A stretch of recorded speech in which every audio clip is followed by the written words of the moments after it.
चलिए आज बात करते हैं पाकिस्तान के एक ऐसे शातिर और निडर मुजरिम की जिसने अपने खौफ से पूरे मुल्क को यरगमाल बना रखा था। ये कहानी है बिलाल साबित की। साल था 2018। एक ऐसी वारदात होने जा रही थी जो ना सिर्फ कानून को चैलेंज करने वाली थी बल्कि ये भी दिखाने वाली थी कि ये गैंग किस कदर बेबाक और निडर था। वक्त था जुमे की रात, करीब 2 बजे। घोप अंधेरे में इस्लामाबाद की एक ऐसी गली जहां सिक्योरिटी की नाकामी का तस्वुर भी नहीं किया जा सकता था, वहां एक सफेद गाड़ी आहिस्ता से आकर रुकती है और फिर पलक झपकते ही 5 नकाबपोश मुसल्ला अफराद गाड़ी से उतरते हैं। दरवाजा टूटता है और वो अंदर। निशाना कौन था? कोई आम शहरी नहीं बल्कि एक हाई प्रोफाइल सियासतदान, सेनेटर निजरत सादिक। आप अंदाजा लगाएं, उनका काम करने का तरीका किसी फौजी ऑपरेशन जैसा था। चंद ही मिनटों में पूरा घर उनके कंट्रोल में था। खानदान को गन पॉइंट पर लिया, लूटमार की और रात के अंधेरे में ऐसे गायब हुए जैसे वो कभी थे ही नहीं। तो ये कोई एक अलग थलग वारदात नहीं थी, बिल्कुल नहीं। ये तो इस गैंग का एक सिग्नेचर मूव था जो एक भूत की तरह काम करता था, जिसे पुलिस के रडार पकड़ ही नहीं पा रहे थे। और इनका पैमाना देखिए, 500 से ज्यादा वारदातें। माली नुकसान कितना? 4 अरब रुपए से भी ज्यादा। और इनके निशाने पर सिर्फ आम लोग नहीं थे, कमिश्नर्स, जर्नैल, मुल्क की एलीट, कोई भी इनकी पहुंच से दूर नहीं था। तो सवाल ये उठता है कि इस पूरी दहशत के पीछे आखिर था कौन? पुलिस की फाइलों में उसका सिर्फ एक नाम था, बिलाल साबित उर्फ ट्रिगर लवर। लेकिन सबसे बड़ी हैरानी की बात यह थी कि वो एक इंटेलिजेंस ऑफिसर का बेटा था, एक ऐसा शख्स जिसे निजाम को अंदर से समझना चाहिए था। वही निजाम का सबसे बड़ा दुश्मन कैसे बन गया? आइए इस मास्टरमाइंड के बनने की कहानी को शुरू से देखते हैं। इसका आगाज किसी बड़े धमाके से नहीं हुआ, बल्कि इसकी शुरुआत हुई एक छोटे मोटे चोर की कुछ बड़ी गलतियों से। यहाँ इसकी जिंदगी का सफर देखिए। 1989 में पेशावर में पैदा हुआ, परवरिश इस्लामाबाद में हुई। शुरुआत गली मोहल्ले के छोटे मोटे जराइम से की। फिर 2008 में एक नोकिया फोन के लिए पहला कत्ल। और फिर ये देखिए, 2014 से 2017 तक 3 साल जेल में। ये कैद उसकी जिंदगी का एक टर्निंग पॉइंट साबित हुई। जब वो रिहा हुआ तो इसने अपना गैंग बना लिया था। तो जो पहला बड़ा जुर्म उसने किया, उसके बाद वो पकड़ा कैसे गया? एक बहुत ही अनाड़ी गलती की वजह से।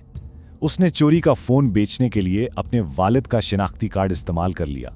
इससे बड़ी हिमाकत क्या हो सकती थी? पुलिस सीधा उसके दरवाजे तक पहुंच गई। लेकिन कहते हैं ना, हर गलती एक सबक होती है, और ये सबक बिलाल साबित ने बहुत अच्छी तरह सीखा। और इस तब्दीली को यहाँ देखिए। जेल जाने से पहले वो अकेले काम करता था, अनाड़ी था, गलतियां करता था और आसानी से पकड़ा जाता था।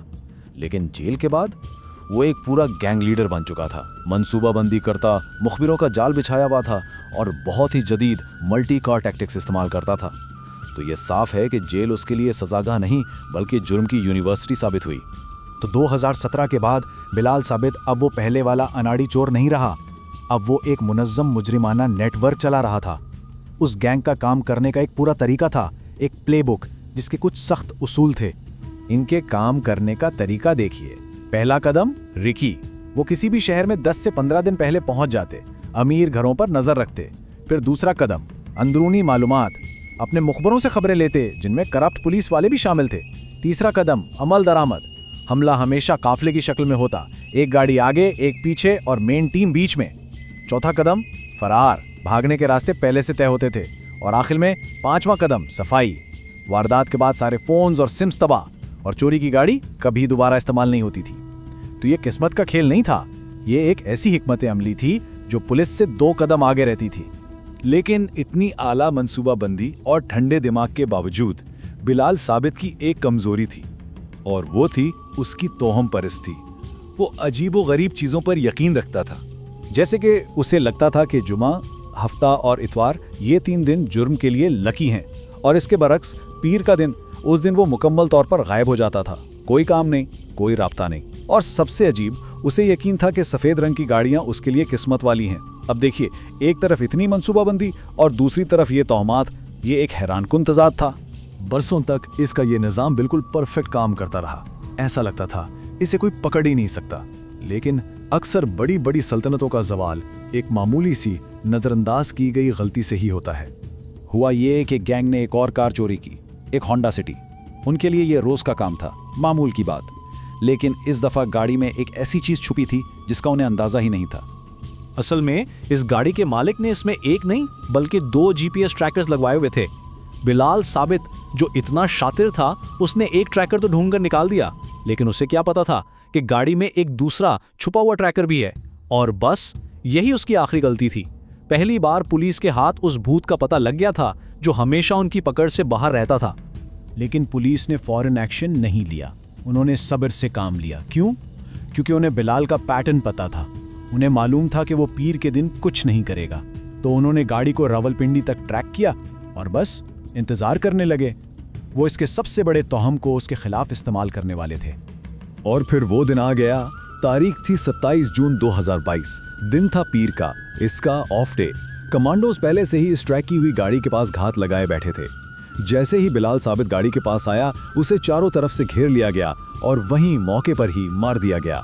जिस दिन वो खुद को सबसे ज्यादा महफूज समझता था, वही दिन उसकी जिंदगी का आखिरी दिन बना। तो देखिए किस्मत का खेल। इसका अंजाम हुआ पीर के दिन और इस चीज के बिल्कुल करीब जिस पर वो सबसे ज्यादा एतबार करता था, एक सफेद कार। जिस तौम को वो अपनी हिफाजत का जरिया समझता था, वही उसके अंजाम का सबब बना।